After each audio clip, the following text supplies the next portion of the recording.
अखिलेश यादव और असदुद्दीन ओवैसी दोनों के बीच मामला तू डाल डाल तो मैं पात पात जैसा है। और ये बात कोई नई नहीं है, लेकिन इस बार कहानी में थोड़ा सा ट्विस्ट आ गया। वो इसीलिए कि दोनों टकराने को तो नहीं थे, लेकिन हालात ऐसे बन गए। अखिलेश यादव महाराष्ट्र गए, असदुद्दीन ओवैसी के गढ़ में जहां पर उनके 2 विधायक चुनकर आए थे पिछली बार, वहां जाकर उन्होंने टिकट का ऐलान कर दिया, अपने उम्मीदवार उतार दिए। तो अब बारी असदुद्दीन ओवैसी की भी थी। असदुद्दीन ओवैसी, याद करिए, जब 2024 में लोकसभा के चुनाव चल रहे थे, यूपी में लोकसभा की 80 सीटें दांव पर थी, असदुद्दीन ओवैसी ने एक भी उम्मीदवार नहीं उतारा।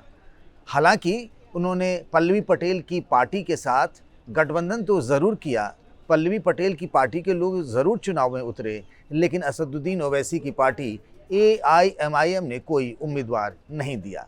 लेकिन जैसे ही लगा कि भाई आ गए हैं अखिलेश यादव उनके गढ़ में, उनके माद में, तो ओवैसी ने भी कहा कि चलिए हम आपका भी खेल ख़राब करते हैं।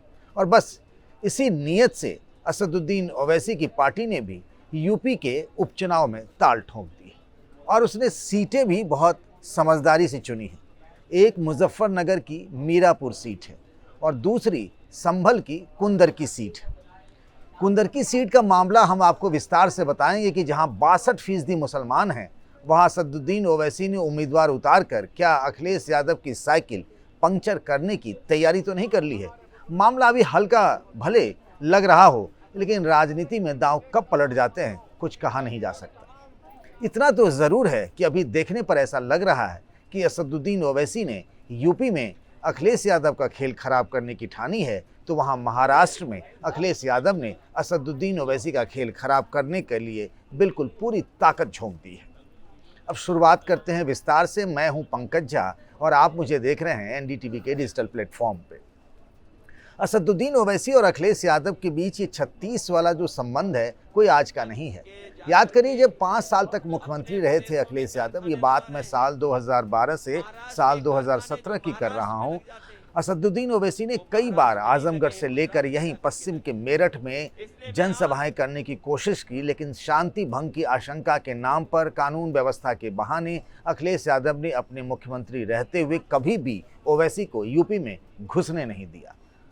ओवैसी ने भी ठान लिया कि अखिलेश यादव का खेल खराब करेंगे। हालांकि यहाँ ऐसा कुछ नहीं हो पाया, जैसा बिहार में उन्होंने विधानसभा की कई सीटें जीत ली थी, लेकिन ऐसा लग रहा था 2022 के विधानसभा चुनाव में ओवैसी ने जमकर प्रचार किया था, लेकिन बहुत फ़ायदा उन्हें नहीं हो पाया था। हाँ, कुछ सीटों पर उन्हें वोट ज़रूर मिले थे, लेकिन अब तो मामला आर पार की लड़ाई का है। ये कहा जा रहा है मोटे तौर पर कि यूपी में जो उपचुनाव हो रहा है, वैसे तो 10 सीटों पर उपचुनाव होने थे, लेकिन मिल्कीपुर विधानसभा सीट पर अभी चुनाव नहीं हो रहा है, सिर्फ 9 सीटों पर विधानसभा के उपचुनाव हो रहे हैं।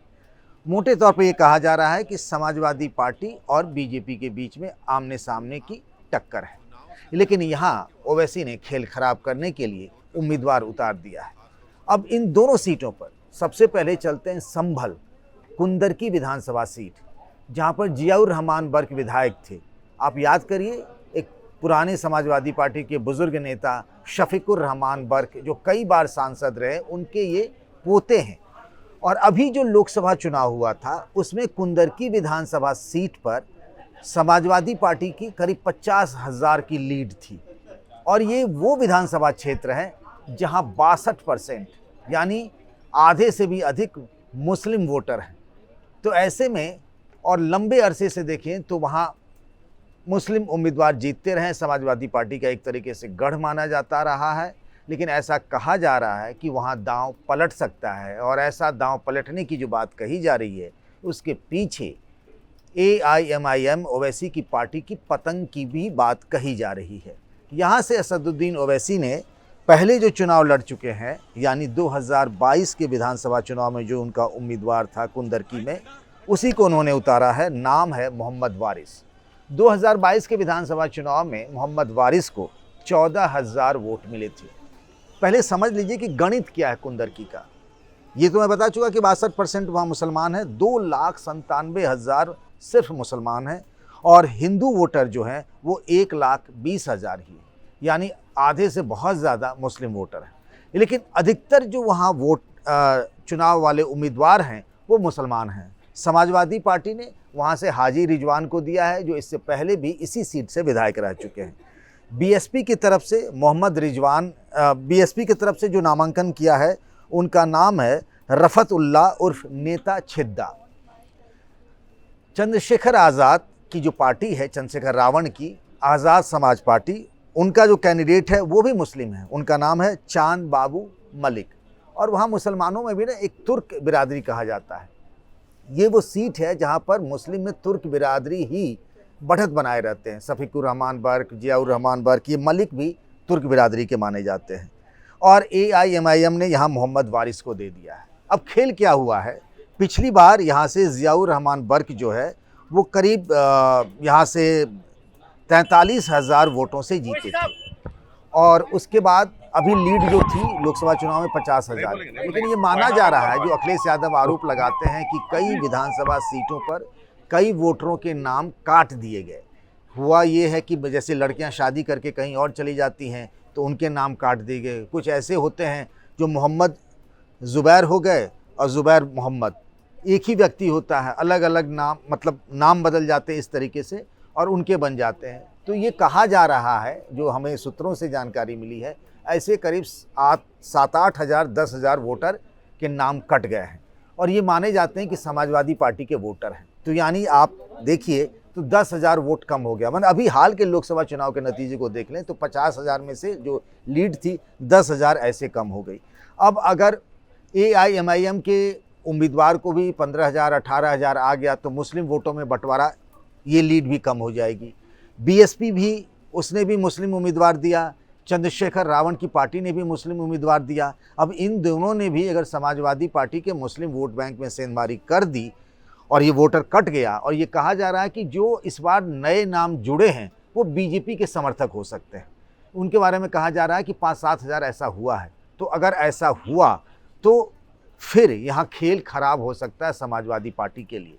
और जहाँ पर मुस्लिम वोटर 50% से ज़्यादा है, कोई ऐसा ज़रूरी नहीं है कि वहाँ समाजवादी पार्टी का उम्मीदवार जीत जाए। जैसे रामपुर में हुआ था, आज़म खान के गढ़ में BJP ने जीत दर्ज कराई थी, आकाश सक्सेना वहाँ से विधायक चुने गए थे।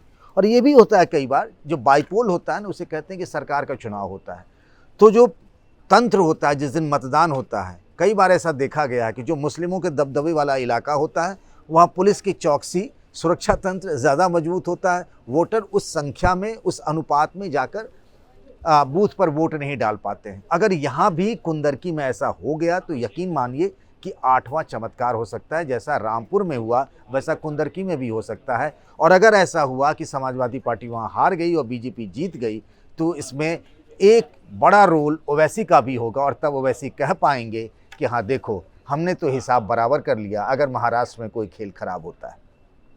एक बात और भी बता दें, अखिलेश यादव को लगता है असदुद्दीन ओवैसी के नाम से वो चिढ़ते हैं, बिदकते हैं। कई बार इंटरव्यू में जब ओवैसी का नाम लिया जाता है, उनसे ओवैसी के बरक सवाल पूछा जाता है तो उन सवालों को डक कर जाते हैं, या तो सीधा जवाब नहीं देते या फिर इस तरीके से बात करते हैं कि वो BJP, नाम भी नहीं लेते हैं ओवैसी की, कहते हैं कि उनके आने से BJP को फ़ायदा होता है, BJP की B टीम।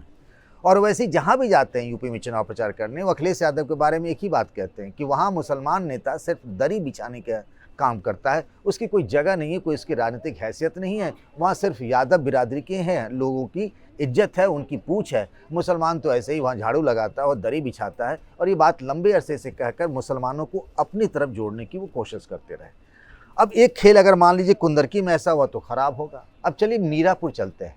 ये पड़ता तो है मुजफ्फरनगर ज़िले में, लेकिन बिजनौर लोकसभा का ये विधानसभा सीट है, बिजनौर लोकसभा में पड़ती है।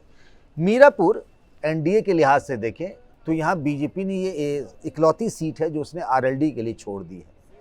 RLD से अभी कोई उम्मीदवार नहीं आया है, आ जाएगा। पिछली बार चंदन चौहान यहाँ से चुनाव जीते थे। यहाँ से सुम्बुल राणा, आप जानते हैं, एक कादिर राणा परिवार जो है मुजफ्फरनगर में उसका दबदबा रहा है। कादिर राणा BSP के सांसद भी थे, उनके परिवार के कई लोग राजनीति में रहे, और उनकी जो बहू हैं शाह मोहम्मद राणा की बीवी सुम्बुल राणा, उनको टिकट मिला है, वो चुनाव लड़ रही हैं, पहली बार वो चुनाव लड़ रही हैं। और यहाँ जो पूरा खेल है वो मुस्लिम और जाट का है।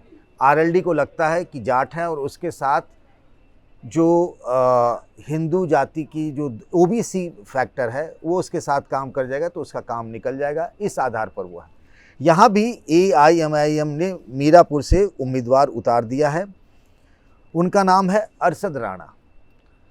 कुंदरकी की तरह मीरापुर में भी हालात बदल सकते हैं। देखिए, पिछली बार RLD क्या था, 2022 का जब विधानसभा चुनाव हुआ था, जब RLD यहाँ चुनाव जीती थी, चंदन चौहान चुनाव जीते थे, वो अब सांसद बन गए बिजनौर से। तब अखिलेश यादव और जयंत चौधरी की दोस्ती थी, यानी RLD और समाजवादी पार्टी का गठबंधन था। तो समाजवादी पार्टी इस सीट को अपना मानती है। लेकिन आप भी जानते हैं, पश्चिमी यूपी में यादव है नहीं अच्छी संख्या में, पूर्वांचल के मुकाबले उनकी संख्या यहाँ बहुत कम है।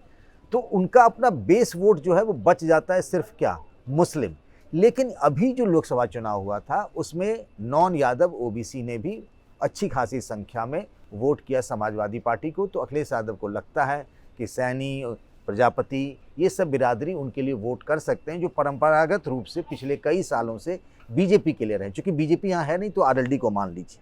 अब यहाँ अरशद राणा कैसे खेल खराब कर सकते हैं। 2022 के विधानसभा चुनाव में देखें तो RLD को यहाँ 1,07,000 वोट मिले थे और बीजेपी दूसरे नंबर पर रही थी, उसको 80,000 वोट मिले थे। मोहम्मद सलीम जो BSP के थे उनको भी 23,000 के करीब में वोट मिले थे। अब यहाँ भी कई सारे मुस्लिम उम्मीदवार आ गए हैं। यहाँ हिंदू जो वोटर हैं वो 2 लाख के करीब में है, मुसलमान 1,15,000 है। अगर AIMIM के उम्मीदवार ने इस मुस्लिम वोटों में बंटवारा कर दिया, चूँकि चंद्रशेखर रावण की पार्टी जो है आज़ाद समाज पार्टी, उसके भी जो उम्मीदवार हैं जाहिद हसन, वो भी मुस्लिम हैं।